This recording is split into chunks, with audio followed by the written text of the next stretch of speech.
नाज़िन programme views time में भली car आऊं आहियां मुंहिंजो मेज़बान जुनैद अंसारी। नाज़िन अॼु जेको इशू आहे उन ते ॻाल्हाईंदासीं, सॼी दुनिया सां लाॻापियल आहे, छाकाणि जंहिं ॾींहुं खां रूस यूक्रेन ते हमिलो कयो आहे उहो मामिलो हींअर हिन वक़्तु दुनिया जो अहम तरीन इशू आहे। उनजो इम्पैक्ट फाइनेंशियली बि आहे, स्ट्रेटेजिकली बि आहे।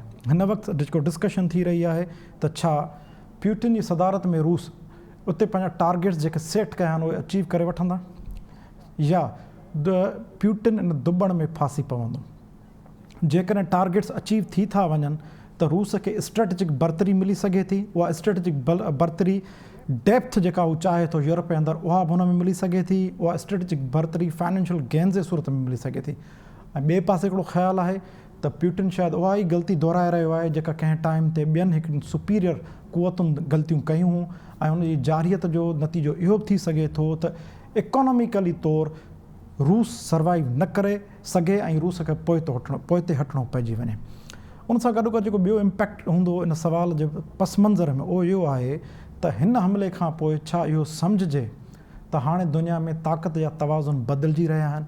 इन ई मामले ते ॻाल्हाइण लाइ हिन वक़्तु असांखे पैनलिस्ट जी टीम जॉइन कयो आहे, जंहिंमें शामिल आहिनि एक्स एम्बेसडर GR बलोच साहब। उन सां गॾु गॾु हूंदा इंटरनेशनल अफेयर्स जा माहिर ऐं मुसलसल लगातार इन मामले ते लिखंदड़ डॉक्टर बख़्त जमाल शेख साहब, जिन असांखे ख़ुशूसी तौरु इन प्रोग्राम में शामिल कयो आहे। उन सां गॾु हूंदा डॉक्टर अयूब शेख साहब ऐं प्रोफेसर इनाम भट्टी साहब। सभ खां पहिरियां हलूं था डॉक्टर बख़्त जमाल शेख साहब ॾे। डॉक्टर बख़्त साहब, तव्हां मूंखे ॿुधी रहिया आहियो साईं? जी जी डॉक्टर बख़्त साहब, सभ खां पहिरियां मां तव्हांखे सम्झणु चाहींदुसि कैटेगोरिकली रूस यूक्रेन ते जेको हमिलो कयो आहे, छा तव्हां इहा ॻाल्हि सम्झो था त दुनिया में हाणे ताक़त या तवाज़ुन बदिलजण जी हिकु भेरो ॿीहर शुरूआति थी चुकी आहे? Junaid, thank U. ॾिसो, हिन ॻाल्हि खे सम्झण जे लाइ असांखे ॿ टे शयूं ॾिसणी पवंदियूं। पहिरियों ही त तक़रीबन 100 साल अवल जॾहिं सोवियत यूनियन ठहियो ऐं उन खां पोइ जॾहिं दुनिया चेंज थी 1991 में सोवियत यूनियन टुटो, बर्लिन वॉल किरी लेट 80s में, त उन वक़्तु प्यूटिन KGB जो एजेंट हो ईस्टर्न जर्मनी में। ऐं जॾहिं उते एग्रीमेंट्स थियनि पिया, ख़ुदि कैसेंजर बि लिखियो आहे पंहिंजे यादगिरियुनि में, हाणे ताज़े आर्टिकल में लिखियो आहे त उन वक़्तु वेस्ट ऐं सोवियत यूनियन जॾहिं टुटो पए गोरबाचोव वारो, तॾहिं उन्हनि सां एग्रीमेंट थी हुई, टेसिट एग्रीमेंट हुई, दो इट वॉज नॉट रिटन, त असीं ईस्ट ॾे न ईंदासीं ऐं नेटो खे या यूरोपियन यूनियन खे एॾे एक्सटेंड न कंदासीं ऐं तव्हांखे जीअण ॾींदासीं। ऐं उन शर्तनि खां पोइ सोवियत यूनियन टुटो ऐं इन एश्योरेंस ते त स्टेट्स जेके अलॻि रहंदियूं त यूरोपियन यूनियन पंहिंजो पाण खे एक्सटेंड न कंदो ऐं तव्हां जीअं आहियो तीअं थींदो। पर हिन जी तव्हां ॾिठो त पोइ जॉर्जिया में बि थियो। जॉर्जिया जॾहिं यूरोपियन यूनियन में वञण जी कोशिशि कई तॾहिं बि उन ते अटैक थियो। उन खां पोइ यूक्रेन ते 2014 में जेको क्राइमिया वारो थियो, जंहिंमें क्राइमिया ते पोइ रूस कब्ज़ो कयो। पर इहे सभु ॻाल्हियूं पंहिंजी जॻह ते, हीउ जेको ताज़ो वाक़ियो थियो आहे जंहिंमें यूक्रेन ते अटैक कयो वियो आहे रूस जे पारां, उनजी का जस्टिफिकेशन नथी ॾेई सघिजे। हू जेकॾहिं ग़लति हुयो त उनखे डिप्लोमेटिकली ऐं पॉलिटिकली रिज़ॉल्व करण जी कोशिशि कजे हा, छो त ही ग्लोबलाइज़ेशन जो ज़मानो आहे ऐं रूस जेको आहे सो हिकिड़ो पावरफुल स्टेट आहे, न सिर्फ़ु फ़ौजी लिहाज़ खां, पर जेकॾहिं एरिया बि ॾिसो त उनजी तमामु वॾी आहे, दुनिया में largest area of the world आहे ऐं 11 टाइम ज़ोन आहिनि, 15 करोड़ पॉपुलेशन आहे, का घटि पॉपुलेशन कोन्हे। ऐं उन खां सवाइ उनजा तमामु घणा रिज़र्व आहिनि ऐं ग्लोबलाइज़ेशन में हू फिट आहे ऐं सुपर पावर आहे, उनखे वीटो पावर आहे UN सिक्योरिटी काउंसिल जो, जंहिंजो उन इस्तेमालु बि कयो आहे। त रूस जो इहो क़दम जस्टिफिकेशन न आहे, छो त इन तरह सां हालांकि माण्हू चवनि था त जेकॾहिं अफ़गानिस्तान में, इराक में अमेरिका ऐं नाटो फ़ौजनि कयो त उन ते छो कोन रड़ियूं थियूं? उन ते बि रड़ियूं थियूं ऐं ख़ुदि रूस ऐं चीन बि किन मुसलतनि जे करे ख़ामोश हुआ, उन्हनि कॾहिं वीटो इस्तेमालु इन मामले ते कोन कयो। पर कंहिं बि मुल्क खे ॿिए मुल्क ते 21वीं सदी में अटैक करण जो हक़ नथो पहुचे ऐं कंहिं बि बहाने सां उनजी जस्टिफिकेशन नथी ॾेई सघिजे। हिकिड़ी ॻाल्हि इहा आहे। जी, ॿियो वक़्तु इंटीग्रेटेड वर्ल्ड आहे, ग्लोबलाइज़ेशन आहे, 21वीं सदी आहे, उन में केर बि मुल्क आइसोलेशन में रही नथो सघे। हाणे तव्हां ॾिसो, यूरोपियन यूनियन ऐं अमेरिका जेके सैंक्शन्स हया आहिनि रूस ते, उन करे रूस बिल्कुलु पैरालाइज़ थी वियो आहे। अॼु टियों ॾींहुं आहे रूसी स्टॉक एक्सचेंज कोन खुली आहे, बैंकुनि ते माण्हुनि जी रश आहे, फॉरेन अकाउंट्स खे फ्रीज़ कयो वियो आहे। जेके माण्हू ट्रेवल करणु चाहिनि था उन्हनि खे चवनि था त $10,000 खां वधीक तव्हां खणी नथा सघो। त इन सूरत हाल में ऐं माण्हुनि जा जेके फॉरेन करेंसी अकाउंट आहिनि उन्हनि खे 80% फोर्सफुली कन्वर्ट कयो वियो आहे रूबल में, जंहिंजो वैल्यू 40% ताईं किरी वियो आहे। ऐं मास्टर कार्ड हुजे, वीज़ा कार्ड हुजे, उहे डिस्कनेक्ट थी विया आहिनि। स्विफ्ट मां काफ़ी बैंकूं डिस्कनेक्ट थी वियूं आहिनि। ऐं एस्टिमेशन इहा लॻाई वई आहे, जेके अॼु असेसमेंट आई आहे, त तक़रीबन रूस खे $10 खरब जो नुक़सानु पवंदो। हुनजा जेके $630 बिलियन जेके फॉरेन रिजर्व्स आहिनि उन में प्रॉब्लम थींदो। एयरबस ऐं बोइंग चयो आहे त असीं पंहिंजा जेके स्पेयर पार्ट्स आहिनि रूसी एयरलाइन खे कोन ॾींदासीं, हुननि सर्विसिस डॉक्टर साहब सस्पेंड मां करे जेकर छॾियो इनखे आहे। रिफ्रेश कयां, तव्हां चवणु चाहियो था $1 ट्रिलियन जेके इक्वल आहिनि $10 खरब डॉलर जे। $1 ट्रिलियन जी एक्सपेंस थींदो, हिन मां नुक़सानु पवंदो रूस खे हिन वेड़ जो। पर हिन सां गॾु जेका ॿी ॻाल्हि मां ध्यान ते आणणु चाहियां थो उहा हीअ बि आहे त जीअं त ग्लोबलाइज़ेशन आहे, इन करे वर्ल्ड खे बि नुक़सानु पवंदो, यूरोपियन जी यूनियन खे बि नुक़सानु। कीअं नुक़सानु पवंदो? मिसाल यूरोप जी 40% गैस रूस मां थी अचे। पेट्रोल जा वॾा ज़ख़ीरा आहिनि, जेके सेकेंड लार्जेस्ट एक्सपोर्टर रूस आहे।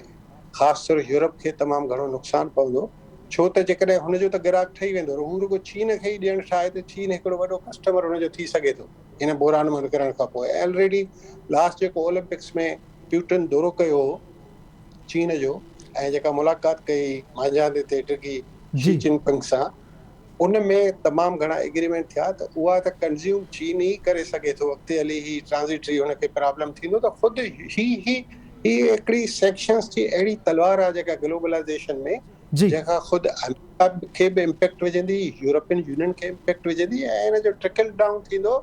ऐं मां सम्झां थो त इहो पाकिस्तान ताईं हर मुल्क खे विझंदी, छो त जी चवनि था गैस 50% ताईं महांगी थी सघे थी।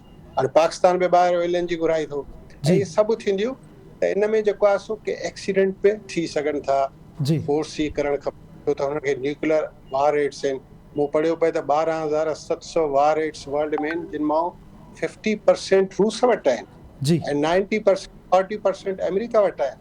जी त हिन में जेकॾहिं अॻे ई हुनखे चयो आहे पंहिंजनि खे त जेके न्यूक्लियर डिटरेंस फोर्सिस आहिनि उन्हनि खे एक्टिव कयो, त ख़ुदा न करे जेकॾहिं को एक्सीडेंट थी वञे ऐं को उॿारू क़दम थी वञे।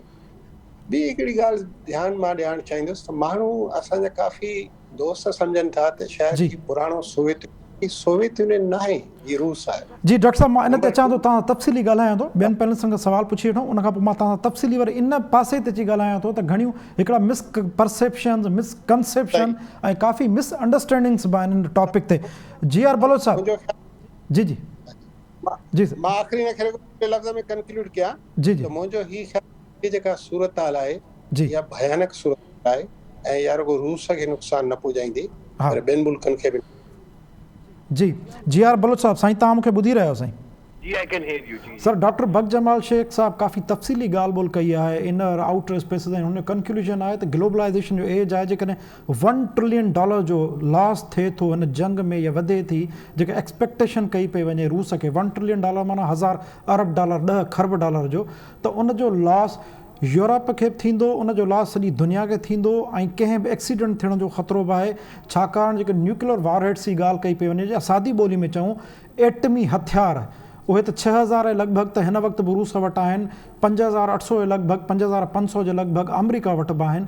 त इन सिचुएशन में जॾहिं हिकिड़ो मुल्क जेको नियर टू सुपर पावर हुजे, हिकिड़ो ग्रेट पावर हुजे, उहो चए त मुंहिंजो न्यूक्लियर बटन ते हथु आहे, कुझु बि थियो असां न्यूक्लियर वार शुरू कंदे देरी न कंदासीं।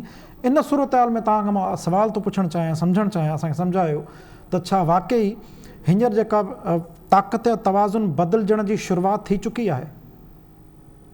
शुरूआत चुकी है, बल्कि तवाज़ुन बदलजी वियो आहे। इनफैक्ट इहो जेको आहे यूक्रेन जो क्राइसिस, उहो हिकिड़ो वॾो इंडिकेटर आहे त तवाज़ुन जेको ताक़त जो तवाज़ुन आहे उहो थियण न लॻो आहे, बल्कि there is a break down of a जेको आलमी जेका अम्ब्रेला हूंदी आहे या स्ट्रक्चर आर्किटेक्चर हूंदो आहे सिक्योरिटी जो, उहो टुटी फुटी वियो आहे। छाकाणि जो अदरवाइज़ असां कोल्ड वॉर खे ॾिसूं, उन खां पोइ ॾिसूं त हिकिड़ी तवाज़ुन हुयो, को चाहे हिकु साइड वारो हुयो, छो जो यूनिपोलर वर्ल्ड हुई। हाणे छा आहे त छा थियो आहे त मुख़्तलिफ़ सेंटर्स ऑफ पावर, चाइना उभरियो, सां गॾोगॾु रशिया बि हिकु लिहाज़ सां वरी दुबारा अंडर पुटिन जेको आहे सो उन नहज ते अची वियो, जो पंहिंजो पाण खे नज़ीब कयो त मां बि हिकिड़ो सेंटर ऑफ पावर आहियां, या चाइना सां गॾु हिकिड़ो मुकमिल तरह सेंटर ऑफ पावर आहियां। त यकीनी ॻाल्हि आहे उहो टुटी फुटी वियो आहे तव्हांजो जेको आलमी निज़ाम हुयो सिक्योरिटी जो।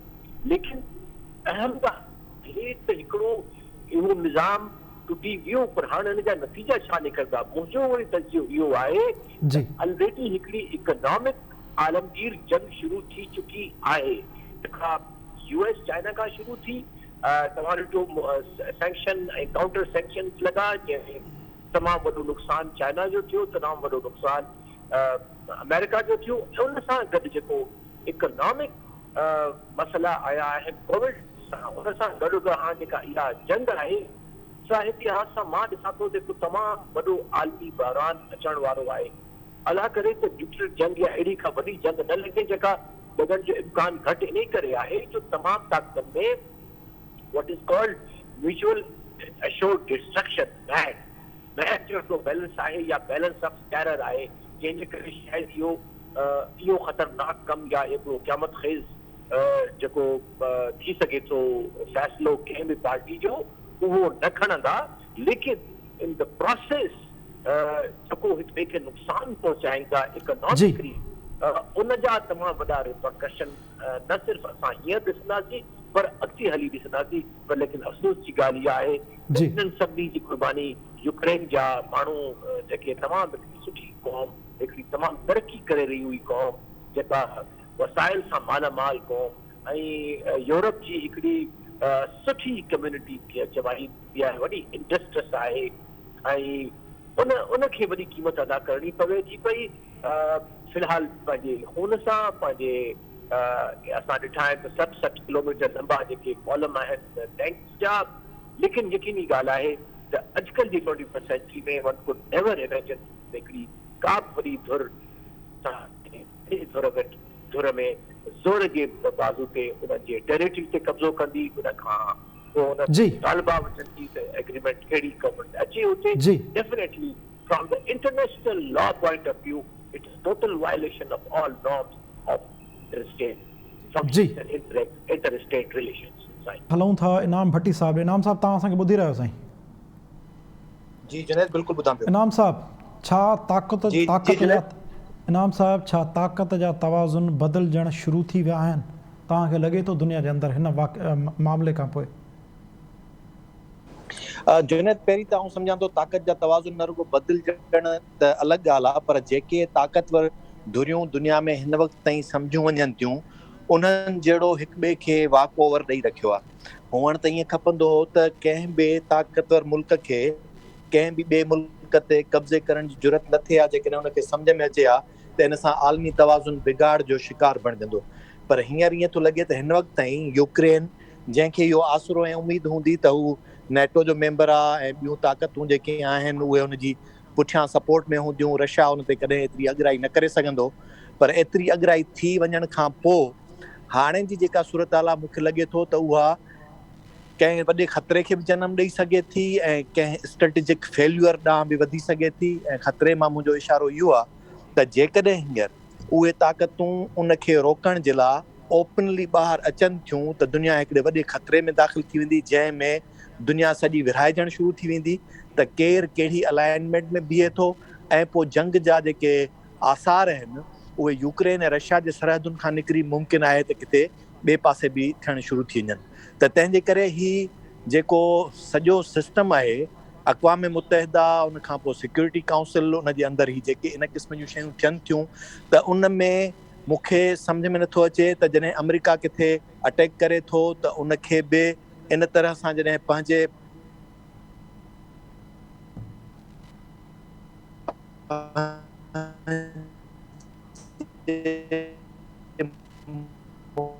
मुफ़ादनि खे केरु ॾिसी करे डील करे थो,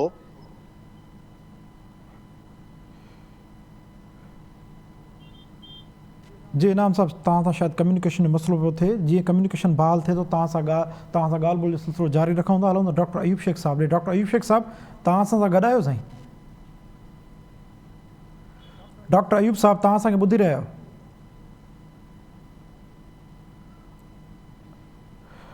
हिकु बार ॿीहर प्रोडक्शन टीम जो गुज़ारिश कंदासीं त डॉक्टर अयूब शेख साहब ऐं इनाम भट्टी साहब सां कोशिशि कनि था। हेलो जी इनाम साहब, तव्हां असांखे ॿुधी रहिया आहियो साईं?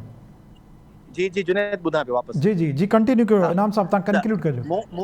मूं इहो पियो चयो त अक़वाम मुतहिदा जी जेका मौजूदा सूरत हाल आहे उन में जेकॾहिं इन तरह सां उहे फ़ैसिला थींदा रहंदा त ताक़तवर पंहिंजे ताक़त जो जोहर ॾेखारण खां पोइ उन्हनि मामलनि खे उते वीटो बि करे सघंदो ऐं ॿियूं ताक़तूं जेके आहिनि उहे उनखे ईअं ई ॾिसंदियूं रहंदियूं त सुभाणे लॻे ईअं थो त कंहिंखे बि इहो जवाज़ मिलण जो हक़ बणिजी वेंदो त जेको ॾाढो सो गाबो। त आउं सम्झां थो हिकु त सॼी दुनिया खे हींअर नए सिरे सां इन ते बि सोचणु खपे त अक़वाम मुतहिदा जो स्ट्रक्चर कीअं हुजणु खपे ऐं उन्हनि में इहो तवाज़ुन कीअं रहणु खपे। ऐं हाणे ॿी जेका शइ आहे उहा इहा आहे त जेकॾहिं इहा शइ डिप्लोमेटिक वे सां रुकिजे नथी, यानी यूक्रेन जो मामिलो रशिया जे विच में सिर्फ़ु ईअं ई छॾे ॾिनो वेंदो त उन ते भले रशिया वञे कब्ज़ो कंदो। ऐं हींअर बि हाणे जेका ताज़ी 30 मिंट पहिरीं जी रशिया जी दावा आहे त हू हुन हिकिड़े ॿिए बि शहर ते कब्ज़ो करे वरितो आहे ऐं माण्हू उतां धड़ाधड़ ॿाहिरि निकिरणु शुरू थिया आहिनि। अक़वाम मुतहिदा जे मुताबिक़ हिन वक़्त ताईं 9.25 लख आबादी यूक्रेन जी उतां माइग्रेट थी चुकी आहे। त इन तरह सां जेकॾहिं उनखे ॾिसंदा रहंदासीं त पोइ छा थींदो? पोइ मूंखे ईअं थो लॻे त रशिया यूक्रेन ते कब्ज़े करण खां पोइ उनजी अॻी स्ट्रेटजी छा हूंदी? अॻी स्ट्रेटजी उनजी इहा हूंदी त बाक़ी ॿियूं रियासतूं जेके आहिनि हू उन्हनि ते बि कब्ज़े करण जी नीयत सां अॻिते वधंदो। ऐं माज़ी में जेको नज़रियाती बुनियादनि ते उन ते कब्ज़ो हुयो उहो हाणे त जारिहाने बुनियादनि ते उहो कब्ज़ो थींदो वेंदो। यानी अॼु यूक्रेन, पोइ सुभाणे ताजिकिस्तान, अज़बकिस्तान ऐं ॿिया बि इलाइक़ा उहे अॻिते वधणु शुरू करे सघे थो। ऐं इन तरह सां जेकॾहिं वरी पोइ ॿिए पासे ॾिसिजे त पोइ ॿिया मुल्क बि ईअं करणु शुरू कंदा।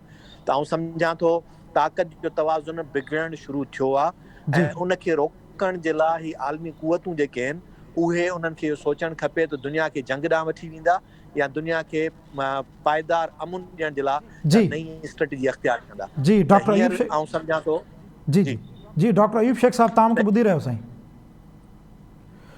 डॉक्टर अयूब शेख साहब सां जीअं कम्युनिकेशन बहाल थिए उन हलूं था, पर उनखां पहिरियां हलूं था GR बलोच साहब ॾे हिकु भेरो ॿीहर, उनखां पोइ डॉक्टर बख़्त जमाल खां उनखां वाइंड अप कराईंदासीं हिन सॼी सिचुएशन में। GR साहब, तव्हां मूंखे ॿुधी रहियो साईं? GR साहब, हाणे मुंहिंजो अव्हां खां सुवालु इहो हूंदो, छा जे करे तव्हां एम्बेसडर रही चुका आहियो, तव्हांखे डिप्लोमेटिक सॼी चेन्स जी मिशन जी हिकिड़ी अंडरस्टैंडिंग बि आहे, अहिड़ा क्राइसिस तव्हांजे ॾाढो प्रैक्टिकली दुनिया जे ॾाढो गुज़रंदा रहिया आहिनि ऐं तव्हांजो नर्व्स खे सम्झण जो अंदाज़ो आहे, तव्हां छा था सम्झो हिस्टोरिकल पर्सपेक्टिव में ऐं प्रैग्मेटिक अप्रोच में? प्यूटिन जेको आहे हिन दुबण में फासी पवंदो वधीक या इनखे कन्वर्ट कंदो हिन हमले खे स्ट्रेटजिक गेन में? हिनखे मां पहिरें इन जवाब खे कंदुसि त इन वॉर नोबडी विन्स। ऐं जेकॾहिं को अज्यूम करे थो जनरल या को लीडर त हू वॉर में खटींदो, ही इज़ रॉन्ग। इन जो छाकाणि जो तारीख़ जो हिकु दफ़ा न पर 100 दफ़ा इहो डिक्टेट आहे, इहो स्टेटमेंट आहे ऐं इहो प्रूफ ई जेको आहे त जंग में का बि धुर न थींदी आहे, कंहिं न कंहिं नमूने सां उनजी हार ज़रूरु थींदी आहे। लिहाज़ा इहो जेकॾहिं डिक्टम दुरुस्त आहे ऐं तारीख़ जे मिसालनि सां प्रूव थियो आहे त मां कोन थो सम्झां त प्यूटिन जो इहो एडवेंचर बि का एक्सेप्शन थी सघे थो। लिहाज़ा जेकॾहिं ही जंग खां परे नथो हटे ऐं परे नथो वञे त सम्झो त सभिनी लाइ तबाही आहे। हिन में को बि अपॉर्चुनिटी कान्हे का, हिन में का बि वधाई कान्हे का। लेकिन हिकिड़ी चिड़ियूं जेका नज़र अचे थी थी उम्मीद जी, उहो आहे चाइना जो पॉज़िटिव रोल। इनफैक्ट चाइना जे फॉरेन मिनिस्टर ॾाढो clearly in last 2 weeks back, about 10 days back जेका मीटिंग थी हुई जेका सिक्योरिटी जी जंहिंमें यूरोपियन जे तमामु वॾा जेके मुल्क उहे शामिल थिया हुआ, उन चयो हो त sovereignty of all the state is inviolable and Ukraine is no exception. त जेकॾहिं हुनजो इहो प्रिंसिपल स्टैंड आहे ऐं दुनिया नथी मञे हिन जे कब्ज़े खे त चलो कुझु वक़्त जे लाइ कब्ज़ो थी बि वञे त उहो रिवर्स थी सघे। सर, तव्हां इंतिहाई अहम ॻाल्हि पिया कयो, मां इन जी पेचीदगी खे वधीक सम्झणु चाहियां थो। सर, जीअं तव्हां ॻाल्हि कई त जंग में केरु न खटींदो आहे, मुंहिंजो सुवाल हो स्ट्रेटजिक गेन वारो। हाणे हिकिड़ी डिबेट थिए थी थ्रू आउट द हिस्ट्री के चवनि था त 20 साल बाज़ारि त अमेरिका वियतनाम में हारिजी वियो, पर के उन जे नतीजनि में ॾिसनि था त वियतनाम में अमेरिका जी मौजूदगी जे करे उहो वियतनाम जेको प्रो सोशलिस्ट स्टेट हो उहो पाण में रिफॉर्म्स आणे कन्वर्ट थी वियो हिकिड़े नियो कैपिटलिस्ट स्टेट में, ऐं उहो अलाए वञी थियो आहे हींअर अमेरिका जो अगेंस्ट चाइना। हिकिड़ी दुनिया इहो सम्झे थी त इराक़ में जेको कुझु थियो इहो पाण मरादो थियो, ॿियनि जो इहो ख़्यालु आहे त अमेरिका ख़ुदि उनखे हवा ॾेई इराक़ ईरान जंग कराए उन ख़िते खे गरमाए उते जवाज़ पैदा कयो पंहिंजी मौजूदगीअ जो ऐं रहण जो ऐं पंहिंजी स्ट्रेटेजिक प्रेज़ेंस रखियईं। एज़ इट अफ़गानिस्तान लाइ चयो थो हुन 20 साल अमेरिका रहियो, बाज़ारि त उतां हू निकिरी चुको आहे, पर कुझु तजिए नगारनि जो इहो ख़्यालु आहे त अमेरिका उते जेके स्ट्रेटेजिक गेन्स चाहिया पिए कंहिं हद ताईं उहो हासिलु करे वियो आहे। तव्हां सम्झो था रूस जे माना जेका सोच खणी आयो आहे प्यूटिन, त उहो स्ट्रेटेजिक गेन्स जेके आहिनि उहे हासिलु करे सघे थो। ॾिसो, कुझु त स्टेटेड गोल्स आहिनि, कुझु अनस्टेटेड गोल्स आहिनि। स्टेटेड गोल में त उनजो ॾाढो वाज़े आहे त नेटो खे मुंहिंजी पेरिफेरी में न हुअणु घुरिजे। आहे कि मतिलबु हुनजो इहो वॾो क्लियर स्टैंड आहे त मुंहिंजे बॉर्डर ते रशिया जे बॉर्डर ते को बि नेटो जी न फोर्स हूंदी न नेटो जो झंडो हूंदो। लिहाज़ा उहो शायदि ऑब्जेक्टिव ही हासिल करे सघे जेकॾहिं ही जंग खे इस्तेमालु करे एज़ ए शतरंज जो मोहरो। पर जेकॾहिं हिन जो ख़्यालु अञा अॻिते वधण जो आहे त जेके ॿिया मुल्क बि ईस्ट यूरोपियन जा नेटो जो हिसो बणिजी विया आहिनि या यूरोपियन यूनियन जो हिसो बणिजी विया आहिनि, त पोइ जहिड़ो कर हू कंप्लीट जेको हींअर स्टेट सिस्टम आहे जो जेकॾहिं उनखे हू थो चैलेंज करे त उहो वॾी एंटरप्राइज़ आहे, उनजी लाइ जंग बि वॾी खपंदी हिनजे पहिरियों ऐं उनजी प्राइस बि वॾी थी सघे थी, पर उन सां गॾु गॾु उनजा नतीजा बि रक्षा जे लाइ वॾा निकिरी सघनि था। लेकिन मुंहिंजे ख़्याल में मुंहिंजो मतिलबु it is very international relations में गैस वर्क न करणु घुरिजे, लेकिन के हद ताईं एडवेंचरस आहे प्यूटिन, हुनखे कामयाबी मिलियूं आहिनि गुज़श्ता 20 सालनि खां वठी। लिहाज़ा पॉसिबिलिटी आहे त हुन पाण खे कैपेसिटी ऑफ लीडरशिप ऐं पंहिंजी मुल्क जी कैपेसिटी खे हुन ओवर एस्टिमेट कयो हुजे ऐं जेको नज़र अचे थो। ऐं जेकॾहिं 5-6 महीना या साल इहो क्राइसिस कीअं हैंग ओवर करे थो ऐं इहे जेके फाइनेंशियल लॉसिस आहिनि रशिया खे अचनि था ऐं उनजी वरी हिकु दफ़ा इकोनॉमी क्रम्बल थी हुई as a result of the cold war, what is called bleeding white, लेकिन हू वाकई ब्लीडिंग वाइट वरी दोबारा थी थो वञे पियो त पोइ आई थिंक वरी तारीख़ खे वरी ॿियो को रशिया खे वरी ॿियो को पुटिन वरी 10 सालनि खां पोइ वरी दोबारा रशिया उथे, लेकिन इहो रशिया वरी पोइ पुटिन जे हथां ई मूंखे का ख़बर न आहे त तारीख़ इहो लिखे त पुटिन ई हुनखे वरी पोइ उन क़ाइदे आनो जितां हिनखे शुरू कयो। तव्हां मां आख़िरी सवाल तव्हांखां ज़रूरु कंदुसि ऐं चीन जे मुतलिक़ जेको तव्हां इंडिकेशन ॾिनो, पर मां डॉक्टर बक जमाल खां सवाल सम्झी वठां पोइ ॿीहर मां तव्हां ॾिनो। डॉक्टर साहिबु, तव्हां GR बलोच साहिब जो तफ़सीली तजियो ॿुधो। डॉक्टर बक साहिबु, तव्हांजो छा ख़्यालु आहे, प्यूटिन वटि स्ट्रेटेजिक गेन्स जूं अपॉर्चुनिटीज़ मौजूदु आहिनि या दुबण में फासी पवंदो? मां काफ़ी हद ताईं बलोच साहिब सां एग्री थो कयां। मुंहिंजे ख़्याल में त हिन वक़्तु एनवायरमेंट में थ्रेट्स बि आहिनि, अपॉर्चुनिटीज़ बि आहिनि। ॿ इम्पॉर्टेंट फैक्टर आहिनि। हिकिड़ा जेके प्रोटेस्ट थियनि था पूरी रशिया में ऐं तक़रीबन को 6-7 हज़ार माण्हू अरेस्ट कया अथऊं ऐं हू चवनि था असीं रोज़ शाम जो मुज़ाहरा कंदासीं ऐं रोज़ ऐं हर हफ़्ते 2 बजे जेको वीकेंड ते मोकल वारे ॾींहं ते असीं रैलियूं कढंदासीं हिन जे ख़िलाफ़। त हिन में हिकिड़ी रोशनी जी किरण इहा आहे। ऐं ॿियो जेको वॾो मुंहिंजे ख़्याल में इम्पॉर्टेंट फैक्टर आहे जेको डिटरमिन कंदो फ्यूचर डायरेक्शन खे, उहो आहे चाइना। छो त चाइना हिन वक़्तु इमर्जिंग इकोनॉमिक पावर आहे, उहो नंबर 1 परचेजिंग पावर पेरिटी थी त नंबर 1 थी वियो आहे। नॉमिनल GDP हुनजी नंबर 2 आहे ऐं कुझु सालनि में हू नंबर 1 थी वेंदो। उनखां सवाइ पॉलिटिकल पावर आहे, उनखे वीटो आहे सिक्योरिटी काउंसिल जो। तंहिंखां सवाइ सियासी उनखे स्ट्रेंथ आहे, पॉपुलेशन दुनिया जी तमामु वॾी उते आहे, इकोनॉमिक पावर आहे। त तव्हां हुनजो बिहेवियर ॾिसो हिन वक़्तु, उहो तमामु हिकिड़ो विछथरो ऐं सिक्योरिटी काउंसिल में वीटो इस्तेमालु कयईं, पर उनखां एब्सेंट रहियो। इहो छो एब्सेंट रहियो? इंडिया बि छो एब्सेंट रहियो? हालांकि इंडिया जी दोस्ती तमामु घणी आहे ऐं चाइना सां दुश्मनी आहे, पर ॿई तव्हां हिन वक़्तु ॾिसो त ॿई हिन वक़्तु राइवल पावर्स उहे साॻे पासे बीठा आहिनि यूक्रेन जे मसइले ते ऐं ॿिन्ही पंहिंजो पाण खे गैर हाज़िर रखियो सिक्योरिटी काउंसिल खां।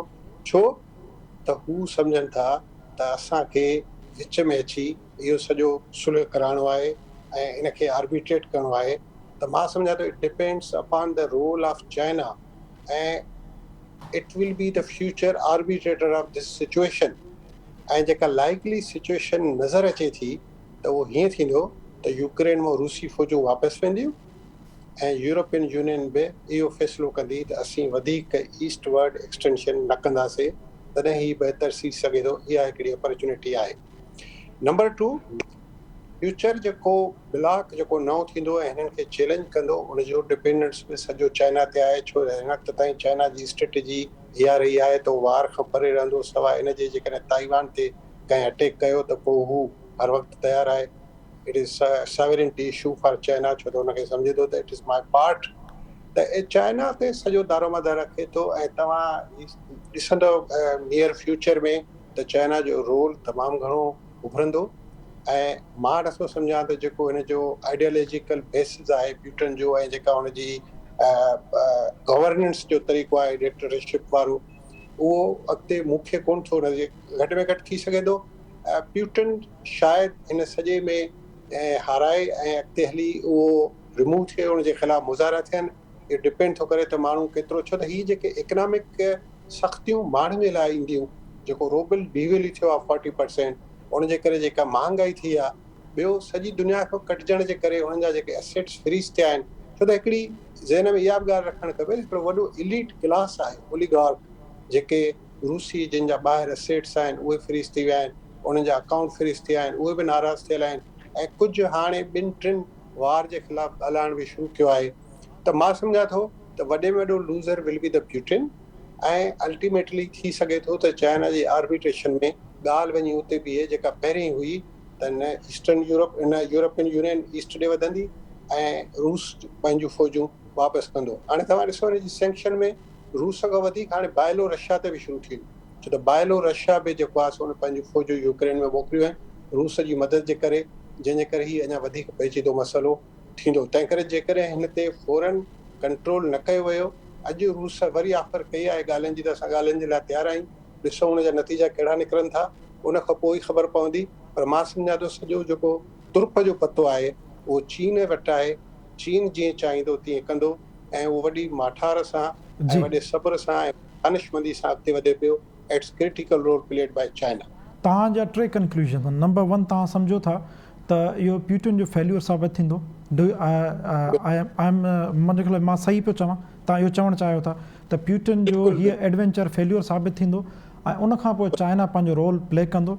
ऐं प्यूटिन जे फेल्यूर जे पुठियां तव्हांजो जेको एनालाइस आहे उहो इहो आहे त इंटरनल इकोनॉमिक प्रेशर हिकिड़ो वॾो मेजर रोल हूंदो। ॿियो हुन जेको पंहिंजो पाण खे 2036 ताईं चूंडाए रखियो आहे त मां रहंदुसि हेड ऑफ द स्टेट। जी जी, उहो हिकिड़ो रीज़न आहे टोटलिटेरियन सेटअप में जेको अचणु चाहे थो, माना बिल्कुलु हिकिड़ी बादशाहत वारो अंदाज़ आहे। जी आर साहब, तव्हां मूंखे ॿुधी रहियो साईं?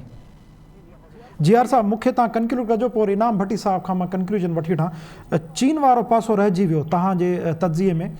तव्हां चीन जो जे इशारो कयो त इहो तमामु अहम नुक़्तो आहे, घटि माण्हू ॻाल्हाए रहिया आहिनि हिन मामले ते।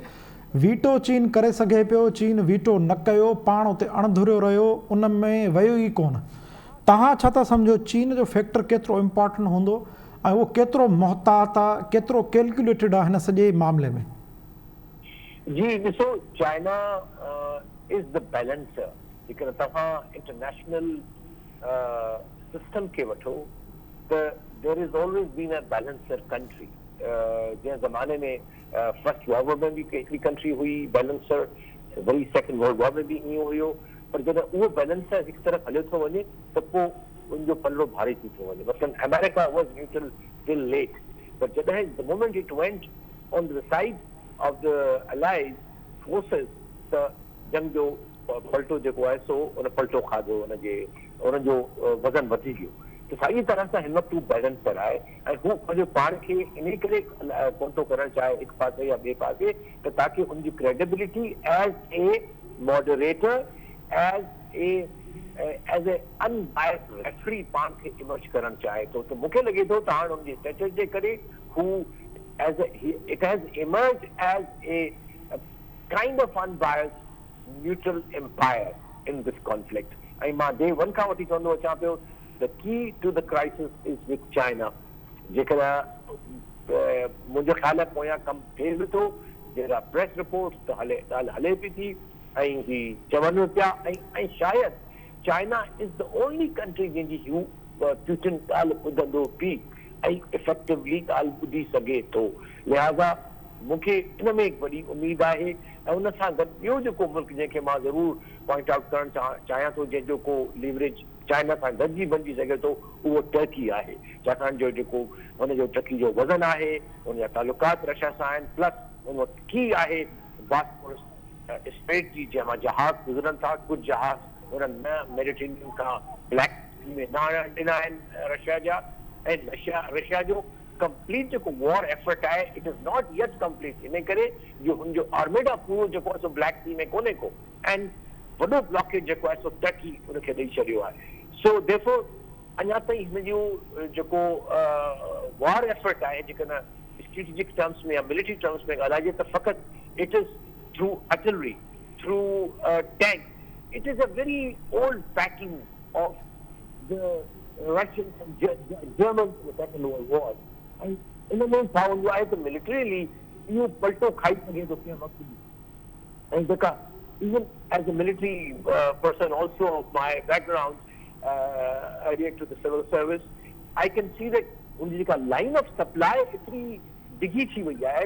In case वाकई Ukrainian they stand, जेके weapon अचन था रस्ते में, iron slingers and all that, his line of supply which will not be able to sustain its operation unless he resorts to the air campaign. Then like al-Halipi, no fly zone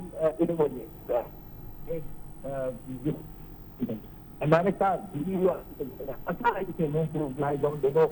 जी जी जी जी R साहब G R साहब। इनाम भट्टी साहब, तव्हां जी R Baloch साहब, doctor Bagh Jamal Shaikh साहब खां जेके क्वेश्चन्स कया उहे तव्हां तफ़सीली ॿुधा। छा प्यूटन दुबण में फासंदो या उन खां स्ट्रेटेजिक गेन्स आहिनि? इनाम भट्टी साहब, तव्हां मूंखे ॿुधी रहियो साईं? जी जी बिल्कुलु जुनैद, ॿुधां पियो।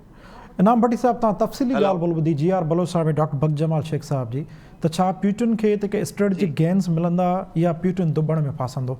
असांजे ॿिन्ही जेको डिस्टिंग्विश पैनलिस्ट इहो कंक्लूजन कयो आहे, हुनजे ख़्याल में दुबण में फासंदो, हितां हुनखे स्ट्रेटेजिक गेन्स कोन मिलंदा, ऐं डिसाइसिव रोल ऐं बैलेंसिंग रोल जेको प्ले करिणो आहे उहो चाइना खे करिणो आहे। चाइना जो फैक्टर इंतिहाई अहम आहे। तव्हां किथां ॾिसो हुन सॼे मामले खे? इनाम साहब, इनाम भट्टी साहब, can you hear me sir? Inam Bhatti साहब, तव्हां मूंखे ॿुधी रहियो साईं?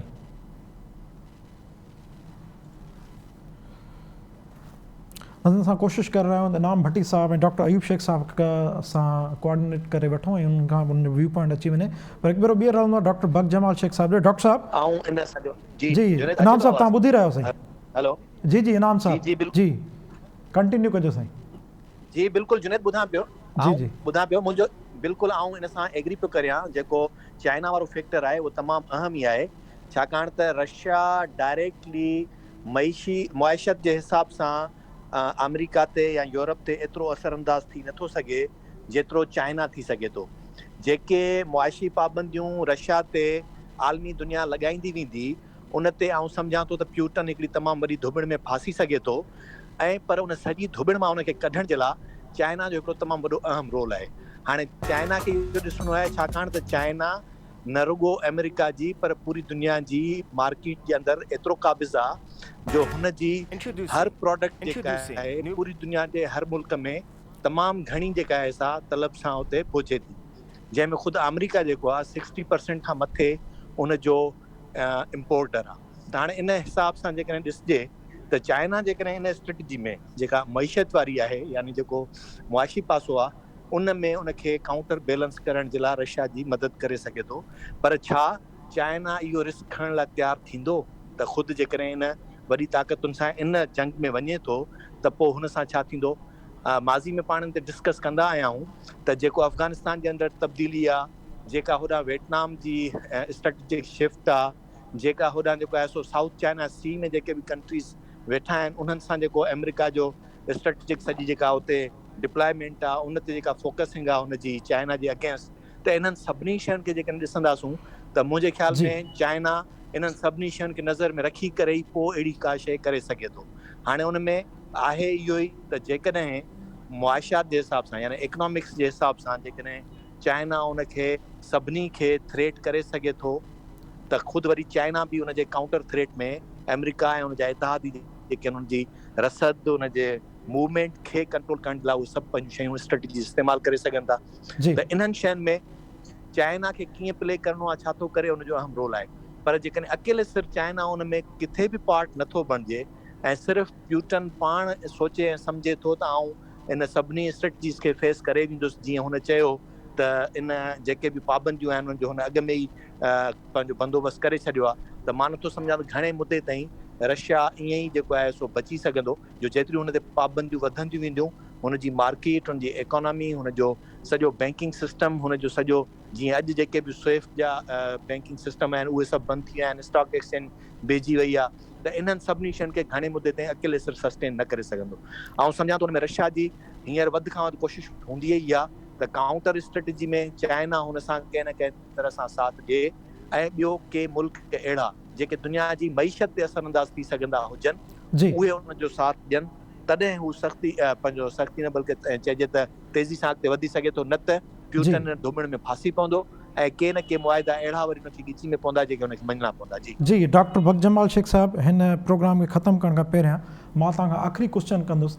हाणे सॼो पॉलिटिकल सिनेरियो जेको जियो पॉलिटिकल सिनेरियो आहे रूस यूक्रेन जो ऐं उन ते बैलेंसिंग किरदारु तव्हां चीन जे ते बि ॻाल्हायो, इन दौरान हिकिड़ी जेका ॻाल्हि साम्हूं आई त इंडिया बि विच थोरो किरदारु अदा कयो, जीअं तव्हां ॻाल्हायो ऐं GR बलोच साहब बि ॻाल्हायो, चीन बि पासीरो रहियो।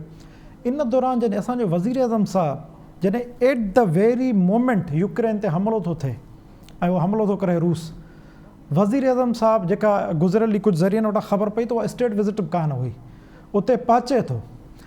तव्हां मुस्कुराए बि रहिया आहियो ऐं मां चाहींदुसि त तव्हां हिन ते तफ़सीली रोशनी विझो, कंहिंखे कहिड़ो मैसेज मिलियो, छा इहो मैसेज उहो हो जीअं तव्हांखे जेकॾहिं माज़ीअ में असां हिकिड़ो किसो खणूं उहो इहो हो त जॾहिं स्टालिन असांखे विज़िट जो ऑफर कई हुई असांजे ex prime minister Liaquat Ali Khan साहब खे थ्रू इरानियन सफ़ीर, त जॾहिं अमेरिका खे ख़बर पई त स्टालिन साहब असांखे विज़िट जी ऑफर कई आहे त असां पंहिंजो मुल्ह वधाइण लाइ स्टालिन जे ऑफर खे कैश कराए अमेरिका पहुता हुआसीं। हिकिड़ो पासो इहो बि आहे, हिकिड़ो पासो ॿियो इहो बि आहे त असां पंहिंजा friends and foes are not permanent in any kind of strategic policies or foreign relations. इन सॼे जे आधार ते तव्हां prime minister of Pakistan Imran Khan जी विज़िट खे किथां ॾिसो, उन जा कहिड़ा इम्पैक्ट पवंदा? मुंहिंजे ख़्याल में त इहो लोकल कंज़म्पशन जे लाइ थोरो इहो ऐं जेको चीन जो ओलंपिक्स में बि विया, तव्हां ॾिठो चीन जी बि जेका विंटर ओलंपिक्स थी लफ़्ज़ ॾाढो अहम साईं अदा कयो आहे तव्हां, लोकल कंज़प्शन में माण्हुनि खे थोरो सम्झायो, माण्हुनि खे घटि सम्झ में ईंदो आहे लोकल कंज़प्शन। पाकिस्तानी अवाम ऐं मीडिया जे लाइ हुयो, माना इन्हनि खे ॾेखारण लाइ हो त असां चीन वटि वियाऊं, रूस वटि वियाऊं, असां वॾा इम्पोर्टेंट आहियूं जो चीन रूस सां न भोतारनि सां न मिलूं। बाक़ी तव्हां हुते ॾिठो त जेके विंटर ओलंपिक्स हुओ उन में पाकिस्तान जो हिकिड़ो रांदीगर ऐं 3 उन सां गॾु सरकारी ऑफिसर हुआ ऐं वज़ीर आज़म साहब हो उहो जेको ॾिसे पियो रांदियूं, ऐं उन सां गॾु इलाही सारा मिनिस्टर्स बि हुआ। अहिड़े नमूने रूस जो बि हुयो, किथे बि का वर्ल्ड में किथे बि मूं उनजी ख़बर कोन ॾिठी कंहिं बि जेके मेन न्यूज़लेट्स आहिनि। इन करे इहो पाकिस्तानी अवाम जे लाइ ऐं उते मज़े जी ॻाल्हि इहा आहे त जिन साफ़ इंसान ॻाल्हायो उहे बि पाकिस्तानी हुया, चीन में हुजे तोड़े रूस में हुजे, तंहिं करे मुंहिंजे हिसाब सां हिनजी का बि इम्पोर्टेंस कान्हे सवाइ हिन जे त उहो पाकिस्तानी माण्हुनि खे ॾेखारण लाइ त असां ॾाढा मशगूल आहियूं ऐं पाकिस्तान जे लाइ तमामु घणी कोशिशि था कयूं ऐं वॾनि सुपर पावरनि सां मिलूं था ऐं एतिरा बिज़ी आहिनि जो यूक्रेन ते हमिलो था कनि त बि असां सां 3-3 कलाक मानी बि वेही खाइनि था त असीं ॾाढा इम्पोर्टेंट आहियूं। मुंहिंजे ख़्याल में इन खां वधीक का उनजी इम्पोर्टेंस तव्हां कंक्लूजन ॾाढो ज़बरदस्त आहे। तव्हां मुश्को वेठा त लोकल कंज़प्शन ऐं ख़ासि तौर ते तव्हां जेका सादी ॿोली में माण्हुनि खे ॿुधायो त असां वॾनि वॾनि भौतारनि सां मिली था अचूं ऐं वॾा वॾा भौतार वॾनि वॾनि मामलनि में फासण खां पोइ बि असांखे 3 कलाक टाइम ॾियनि था। वॾी महिरबानी डॉक्टर बख़्तजमाल शेख साहब, जी आर बलोच साहब, इनाम भट्टी साहब। कोशिशि कईसीं त डॉक्टर अयूब शेख साहब खां उन पॉइंट ऑफ व्यू वठूं आहे, पर उन सां राब्तो बहाल न थी सघियो। नाज़रीन, ते प्रोग्राम टाइम पंहिंजी पुॼाणी ते पहुचे। पंहिंजे मेज़बान जुनैद अंसारी खे ॾींदा इजाज़त। सदाईं गॾु।